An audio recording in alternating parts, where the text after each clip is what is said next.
family, and sworn enemies of the deceased. We're here today to honor the memory of Severus T. Snape, born January 9th, 1960, and died May 8th, 1998. He was born a half-blood, meaning he was the son of a wizard and a muggle, or a non-magical being. His mother's name was Eileen Prince, and his father's name was Tobias Snape. Now, many of you may think me unqualified to speak on this great man's life as his maid, but I feel I am qualified because I have read his journals countless times while cleaning his house, and that makes me able to speak on him.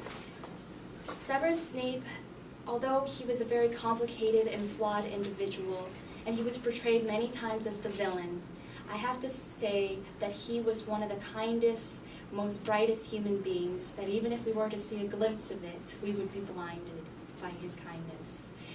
And Severus was first and foremost a lover and a teacher, and last but not least, a fighter. Severus Snape grew up in Spinner's Edge, where he met the love of his life, Lily Evans.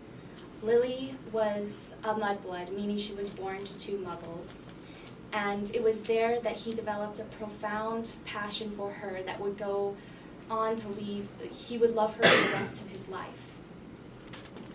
Lily was the light of his life and one of the brightest spots of his heart, and even after her death, he swore to protect her only son, Harry Potter, from any attack that Lord Voldemort would bring on her. Snape was a teacher. During his lifetime, Snape was a teacher at Hogwarts School of Witchcraft and Wizardry. There he was the head of the Slytherin house, a potions professor, although he strongly coveted the Defense Against the Dark Arts position. Snape was very unorthodox teacher, and although some would have thought of him as a bully, he just had a different way of teaching. And sometimes his stern demeanor had the effect of causing most students to quiver at the thought of him. He loved all of his students in his own special way. Snape, in his final year, was made headmaster of Hogwarts School after Dumbledore's untimely death. And as few of you may know, Snape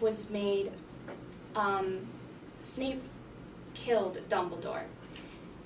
And wait a second, before we all start getting up in arms and burn this corpse, you should know that he did it at Dumbledore's request. Dumbledore, you see, Snape had two loyalties in life, one to Lily Evans and one to Dumbledore. And as a double agent against Lord Voldemort, he had to work very hard to prove that he was truly evil in order to protect Lily's only son and the Hogwarts School. And it was at that final battle, at the Battle of Hogwarts, that he used every ounce of his considerable magical abilities to fight off of Voldemort's Death Eaters. Voldemort finally killed Severus, and it was with his dying breaths that he whispered to Harry, "You have your mother's eyes." Severus Snape was named, Albus Severus Potter, Harry's second son, and the only child to have inherited Lily's dazzling green eyes, was named after Severus Snape. Harry was quoted as saying that Severus was the bravest man he's ever known. Although Severus never left behind any known children, he left behind a legacy that will live on in the hearts of wizards and muggles alike. Severus was a great man, and I would like a moment of silence to honor this great hero, lover, teacher, and fighter.